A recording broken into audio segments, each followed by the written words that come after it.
Na msikilizaji wa Ishizo FM hapa kutoka Ngara, Kagera, Tanzania, mimi ni Josephat, na leo ndani ya Morning Cup tunaangalia haki na wajibu wa vijana. Sasa leo hii nimetembelea vijana kutoka Murugwanza, Ngara. Wanazungumzia kuhusiana na haki na wajibu wa vijana. Tuone namna gani ambavyo wanaweza kutambua haki zao katika jamii, katika nyanja za kisiasa, nyanja za kiuchumi na mambo mengine. Hapa na vijana, naomba nianze na mmoja wapo. Kaka, mambo ni aje? Poa, habari yako? Salama. Unaitwa nani? Majina mimi naitwa Ayubu Butabi kutoka Murugwanza. Sawa, tunapozungumzia haki na wajibu wa vijana, unaelewa nini maana ya neno haki? Haki mimi kwa akili yangu na ninavyotambua ni kwamba ni kile kitu ambacho mtu anatakiwa kupewa au kijana anatakiwa kupewa kutoka sehemu mbalimbali, aidha serikali jue kwamba vijana wanatakiwa kupata kitu fulani kujikimu kimaisha. Na labda tunapozungumzia labda haki katika jamii, wewe ni haki gani ambazo unaelewa kwamba hizi ni lazima uzipate kwa upande wako wewe?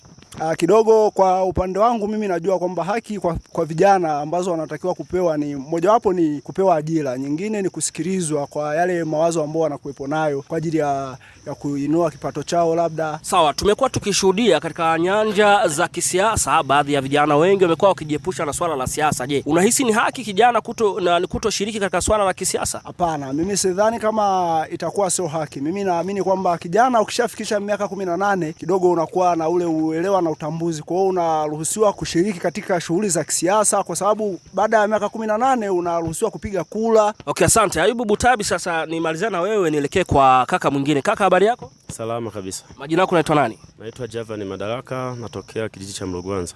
Sawa, Ayubu Butabi amezungumzia swala zima la haki na ameeleza maana ya haki. Bila shaka hapa tunachokiangalia zaidi ni haki na wajibu wa vijana. Wewe kama wewe mtu anapozungumzia neno wajibu huwa unaelewa nini? Wajibu ni ile namna ya kijana kutambua ni vitu gani atapaswa kuvifanya, ikiwa ni pamoja na shughuli, wajibu wa kufanya kazi mbalimbali na mambo mengine yanayofanana na hayo. Sawa, wewe kama kijana unawajibika vipi katika jamii yako inayokuzunguka? Mimi nawajibika kwa namna moja ama nyingine kwa sababu ninajikita kwenye sekta ya ufundi. Nina vijana ambao wanawatumia katika kazi zangu. Kwa hiyo tunawajibika kuifanya kazi ambayo inatusaidia sisi wenyewe kujikimu katika maisha. Okay, sawa. Tumeangalia katika swala zima la siasa ambapo tumezungumzia haki. Sasa tunahitaji kufahamu kutoka kwako katika nyanja za kielimu, ni haki gani ambazo kijana kama kijana anatakiwa azipate? Haki za kielimu kwanza ni kupata elimu ambayo anaihitaji. Inaweza ikawa ni elimu ya kiufundi, inaweza ikawa ni elimu ya kisiasa na elimu za dini na vitu vingine vinavyofanana hivi. Tuzungumzie katika swala zima la kiuchumi, ni haki zipi ambazo kijana anaweza akazifuatilia ili kuweza kuhakikisha anajikimu kiuchumi? Haki za kiuchumi kwanza ni kupata mikopo serikalini. Hizo ndio haki za kiuchumi. Serikali wakumbuke vijana, iwape mikopo, vijana watengeneze vikundi, wapewe mikopo. Wakishapewa mikopo vijana angalau wao waaminifu, kwa sababu sasa hivi vijana wamekuwa ni wadanganyifu sana. Wakishapewa pesa na serikali kwa ajili ya kutengeneza vikundi na kujikimu kiuchumi, unajikuta vijana wengi wanakimbia, wengine wanakimbilia mikoani, deni limeshinda kuwalipa, wanabakiza mzigo kwa watu wachache ambao wanakuwa wamebaki. Sawa, niko na kiongozi mwingine hapa. Kiongozi, mambo ni aje? Shwari. Unaitwa nani? Naitwa Ali Juma.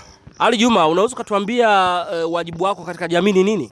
Cha kwanza ni kuwajibika, na wajibika ipaswavyo katika jamii ili iweze kunielewa na kunitambua. Pia iweze na kuniamini katika shughuli zangu, pia katika kuelimisha jamii. Sawa, sasa nataka kuniambia kitu kimoja. Katika kazi ambazo vijana wengi wamekuwa wakijishughulisha nazo, kwa mfano kama ujenzi, vibarua mbalimbali kama kusomba mawe, kupiga kokoto, huo wajibu ni kwamba wanajipatia wenyewe ama ni namna gani kinasababisha mpaka wafanye hizo shughuli? Kwanza vijana tunaweza sana, kwa hiyo ni ile tu tujiamini. Hizo kazi tunazozifanya tuzifanye kwa mpango. Hali ya maisha ndio hivyo, akiwa kwenye ufundi saidia anakuwa anatengeneza kipato chake ila aone kama kinaweza kikakua. Unaweza ukaona mtu anaanza kama fundi saidia ila baadaye unakuta ni fundi, baadaye unakuta tajiri mkubwa sana. Kwa hiyo ni mikakati, mipango, pia na jamii endelee kuamini vijana, kwa sababu imekuwa na kasumba kwamba jamii haiamini sana katika vijana. Lakini sasa hivi uwekezaji uliopo ni katika kuwekeza katika vijana. Vijana wanaweza sana. Tunapozungumzia siasa, tumeona asilimia kubwa ya vijana wengi wamekuwa wakikimbia katika upande wa siasa kwamba hawataki kujishughulisha na siasa. Tunapenda kufahamu, je, kijana hana haki ya kujishughulisha na siasa? Tumeona asilimia kubwa ya vijana wengi wamekuwa wakikimbia katika upande wa siasa kwamba hawataki kujishughulisha na siasa. Na napenda kujua ama tunapenda kufahamu, je, kijana hana haki ya kujishughulisha na siasa? Kiukweli haki anayo, sema changamoto ni ile niliyoisema, jamii haiwaamini sana vijana na inajikuta inaamini wazee ambao tayari yao imeshakuwa chini. Kwa hiyo vijana wanakimbia kwa sababu wanahisi hawaaminiki. Kwa hiyo inatakiwa vijana tujiamini ili jamii pia iendelee kutuamini na jamii ipate elimu izidi kutuamini. Vijana tunaweza. Sawa, nirudi kwa Ayubu Butabi, labda pengine natamani kujua kutoka kwako, vijana wafanye nini ili waweze kutambua wajibu wao? Kuna vitu mbalimbali ambavyo wanapaswa kuvifanya. Yani mtu anapodai haki sio kwamba uanze kuandamana barabarani kwamba unataka haki. Hapana. Yani kuna vitu ambavyo unatakiwa kuvifanya, labda kama mna kikundi, labda kwamba tumeamua tutengeneze kikundi cha kulima nyanya au mboga. Mnajiunda kikundi, mnatengeneza kikundi na mkienda sehemu mnamwambia bana tunahitaji usaidizi wenu maana tumeishia hapa, tunahitaji mtu inue. Kwa kuna vitu ambavyo unatakiwa kuvifanya kama kijana ili kuinua hiyo. Ukidai haki iwe ya msingi. Usiende kuandamana barabarani kwamba nataka haki yangu afu haijulikani ni haki gani unaidai. Unamaanisha kwamba baadhi ya vijana wengi hawana elimu kuhusiana na haki zao? Baadhi ya watu wamekuwa hawana elimu. Yani wamekuwa wakipotoka kwamba nikiingia barabarani nitadai haki na nitapewa, lakini sio hivyo. Unatakiwa kuwa na utaratibu kwamba ukitaka haki unatakiwa kufuata utaratibu kwamba bana mimi nimeamua kufanya kitu fulani, kitu kionekane. Yani unadai haki lakini kile kitu unachokifanya kionekane.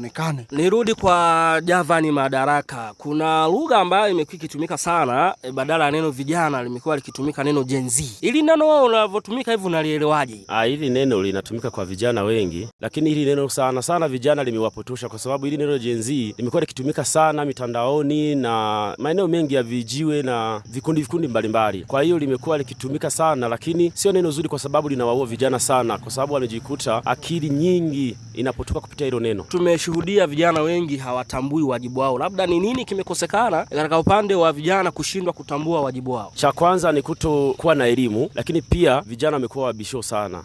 Hawataki kufanya kazi. Kwa hiyo kuna vitu vingine hawavitambui, hawajitambui kwa sababu vijana wengi wana elimu, lakini ile elimu naona haiwasaidii chochote. Yani wanamaliza form 4, wengine wanaweza vyuo, lakini elimu ile haiwasaidii chochote. Lakini pia wangekuwa wanatambua kwamba elimu inaweza kusogeza kutoka hatua moja hadi hatua nyingine, wangejikuta vijana wanafanya mambo mengi sana. Sawa, Mr. Ali, una lipi la kuzungumza ama la kuwashauri vijana wa Tanzania na wa nje ya Tanzania na wote wanaokusikiliza kupitia Ishizo FM? Unawashauri nini ama unawaambia nini kuhusiana na wajibu wao pia na haki zao? Nikianza na vijana, kwanza vijana tujiamini, vijana tunaweza, na kinachotuathiri sana unakuta tumemaliza vyuo, tumemaliza elimu mbalimbali, lakini kuna changamoto ya kudhubutu. Vijana hatuna ile kudhubutu. Unaweza ukashangaa kaanza hata mtaji wa nyanya, ukaanza nyanya ukatembeza mtaji tu hata 10,000, 15,000 ukafanikiwa, ila vijana walio wengi nawaza kwamba akitembeza nyanya watamchukuliaje. Tujitahidi sana kudhubutu, ni muhimu sana kudhubutu, kuwa na heshima na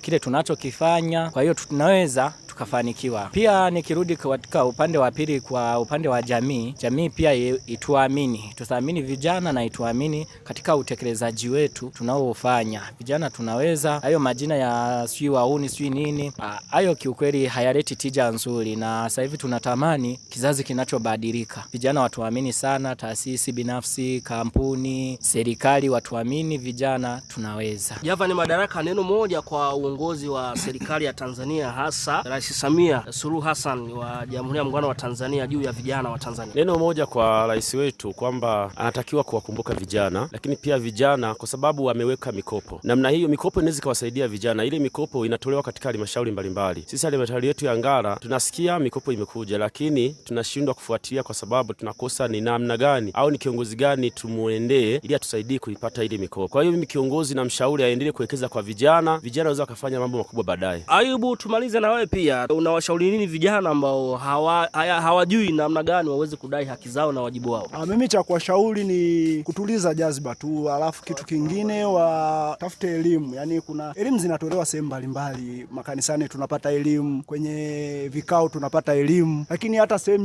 nyingine tunapata elimu. Wahudhurie baadhi ya vikao, wahudhurie baadhi ya kwenda kanisani, wengine misikitini, wale Waislamu kitu ambacho wanatakiwa kukifanya ni kutafuta elimu, yani kutafuta elimu ili kujikimu katika issue nzima ya kudai haki. Sasa kama unaamua kudai haki, amua kudai haki ukiwa unajua msingi wako wa haki uko wapi. Sasa kabla hujapata elimu, sidhani kama unaweza ukajua msingi wako uko wapi. Sasa unatakiwa kutafuta huo msingi. Huo msingi unapatikana wapi? Ni katika sehemu mbalimbali, maana kama ukienda kanisani, ukienda msikitini, ukienda kwenye vikao, ukijishughulisha yani na shughuli mbalimbali katika mikusanyiko ya watu, utapata elimu. Hicho ndio kitu tunatakiwa kukifanya vijana. Okay, sawa. Nawashukuruni sana, na hii ni Morning Cup ya Ishizu FM Radio. Leo nilikuwa katika kitaa cha Murugwanza nikizungumza na vijana kuhusiana na haki na wajibu wa vijana. Unaweza kuwasikiliza Mr. Ali pia na Javan Madaraka pia na Ayubu. Mimi ni Josephat na hii ni Morning Cup. Karibu sana, asante.